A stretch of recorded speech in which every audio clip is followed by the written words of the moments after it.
BSc SME સેગમેન્ટમાં અત્યારે 3 આઈપીઓનું subscription ચાલુ છે. Leo dry fruits and spices trading, આનું તો ગઈકાલથી જ ચાલુ થઈ ગયું 1 તારીખથી. અને આજથી ખુલશે પરમેશ્વર મેટલ અને ડેવિન્સન્સ. આમ તો ફંડામેન્ટલ ત્રણેયના સારા છે. હવે પોઈન્ટ બાય પોઈન્ટ આપણે જઈએ કે કયા પોઈન્ટમાં કયો સારો છે. તો લિયો ડ્રાય ફ્રૂટ્સનું આઈપીઓ સાઇઝ છે 25.12 કરોડ. ઇશ્યુ પ્રાઇસ છે 51, પ્રાઇસ બેન્ડ છે 51-52. એટલે એક લોટમાં 2000 શેર છે. તમને 1.4 લાખની જરૂર પડશે. 0.4 લાખ, 1,04,000ની. પરમેશ્વરનું બી સિમિલર જ છે. 57 થી 61 રૂપિયા છે પ્રાઇસ બેન્ડ. હવે એમાં આપણને 1,22,000 જોઈએ છે. એમાં બી 2000 શેર છે એક લોટમાં. 24 કરોડનો એમનો આઈપીઓ સાઇઝ છે, 24.74 કરોડ. ડેવિન્સન્સનું આઈપીઓ સાઇઝ બહુ નાનો છે, ખાલી 8.78 કરોડ છે. પણ આમની બી પ્રાઇસ બેન્ડ 55 છે. આમનો બી એક લોટમાં 2000 શેર છે, એટલે આમાં બી 1,10,000 જોઈશે. એટલે પ્રાઇસ બેન્ડ લગભગ બધાની સરખી છે. ઓછી છે લિયો ડ્રાય ફ્રૂટ્સની. એટલે પ્રાઇસ બેન્ડની રીતે તમારે જવું હોય તો લિયો સારું છે. બીજું હવે કઈ કંપની શું કરે છે એ જોઈએ. તો નામ પરથી તમે સમજી ગયા છો લિયો ડ્રાય ફ્રૂટ્સ એન્ડ સ્પાઇસીસનું, કે આ બધા અલગ અલગ મસાલા અને ડ્રાય ફ્રૂટનું સેલ કરે છે. સારું એ છે કે અમુક એમની 2 બ્રાન્ડ છે. તો સેમી ફ્રાઈડ પ્રોડક્ટ્સ અને ફ્રોઝન પ્રોડક્ટનું પણ વેચાણ કરે છે. એ બધામાં નોર્મલી શું છે, પ્રોફિટ માર્જિન સારું રહેતું હોય છે. બીજું પરમેશ્વર મેટલ, આ 2016માં સ્થપાઈ હતી કંપની. આ છે તે કોપર વાયર અને રોડ્સનું ઉત્પાદન કોપર સ્ક્રેપના રિસાયકલિંગથી કરે છે. અને આપણા ગુજરાતના દહેગામમાં જ એમનો મેન્યુફેક્ચરિંગ પ્લાન્ટ છે. અને જે ડેવિન્સન્સ છે એ રેડીમેડ ગાર્મેન્ટનું બિઝનેસ કરે છે. બધી બીજી જે બ્રાન્ડ હોય એ લોકો માટે જીન્સ, ડેનિમ શર્ટ, જેકેટ વગેરે બધું, ડેનિમ જેકેટ, શર્ટ, જીન્સ વગેરે બધું બનાવે છે. આમના જે ક્લાયન્ટ છે એ મુખ્યત્વે હરિયાણા, દિલ્હી, પંજાબ, અરુણાચલ પ્રદેશ, રાજસ્થાન, ગુજરાત, બિહાર અને છત્તીસગઢમાં છે. એટલે હવે આપણે સેક્ટર વાઇઝ જોઈએ તો ડેવિન્સન્સ બી સારું છે કે ભાઈ આ આપણે કહીએ ને રોટી કપડાં મકાન, એટલે આ ટેક્સટાઇલનું એક રીતે તો ચાલતું જ રહેશે. લિયો ડ્રાય ફ્રૂટ્સનું પણ સારું છે, કારણ કે એ ફ્રોઝન પ્રોડક્ટ બી વેચે છે અને ગ્રોસરીનું બધું સેલ કરે, એટલે આ બધી કંપનીઓનું બી ચાલતું છે. અને પરમેશ્વર મેટલનું બી સારું કહેવાય, કેમ કે એ રિસાયકલિંગમાંથી બધું બનાવે છે. એટલે આ સેક્ટરનું ખાલી એ છે કે ક્યારેક ઉપર નીચે થઈ શકે. બાકી ટેક્સટાઇલ સેક્ટર કહો કે ગ્રોસરી કહો, આ બધું તો સ્થિર ગતિએ વધતું જ રહે છે. હવે નેટ પ્રોફિટનું જોઈએ તો લિયો ડ્રાય ફ્રૂટ્સનું નેટ પ્રોફિટ માર્જિન છે 10.68%. 21-22માં અમને 7.9 લાખનો પ્રોફિટ થયો. 22-23માં વધીને 3.63 કરોડ, 23-24માં વધીને 6.63 કરોડ.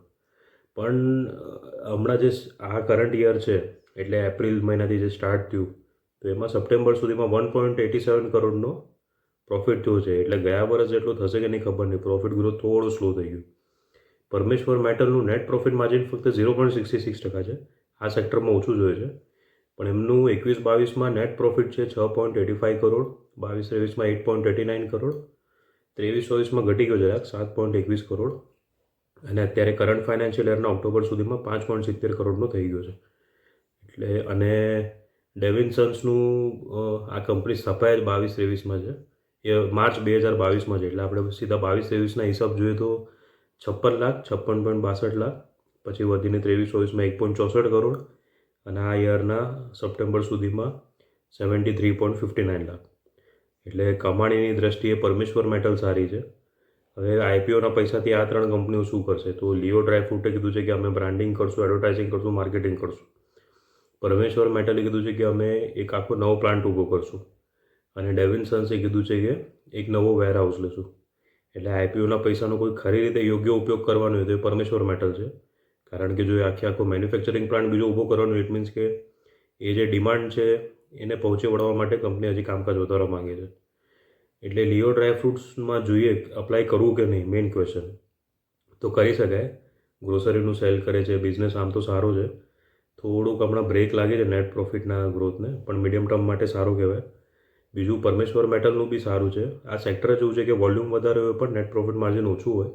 પ્રાઇસ બેન્ડ બી સારું છે, એટલે આ તો લોંગ ટર્મ માટે સારું કહેવાય. અને ડેવિન્સન્સનો ઇક્વિટી બેઝ ઓછો છે, એક પ્રોબ્લેમ છે. અને તો પણ 2 વર્ષ જૂની જ કંપની છે, તો પણ 1.5 કરોડ સુધી નેટ પ્રોફિટ માર્જિનમાં પહોંચી ગઈ. પણ બીજા વિકલ્પ હોય તો ડેવિન્સન્સમાં ના પડે તો ચાલે. ગ્રે માર્કેટ જોઈએ તો લિયો અને ડેવિનમાં કાંઈ ખાસ છે નહીં.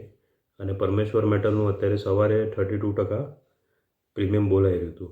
એટલે તમે હવે વિચારી લો આ બધા પોઈન્ટ વાઇઝ તમારા બજેટમાં કયું બેસે છે. આમ તો બધા પ્રાઇસ બેન્ડને બધું સરખું જ છે. ગ્રે માર્કેટની રીતે પરમેશ્વર મેટલ અત્યારે ટોપ ઉપર ચાલી રહ્યું છે.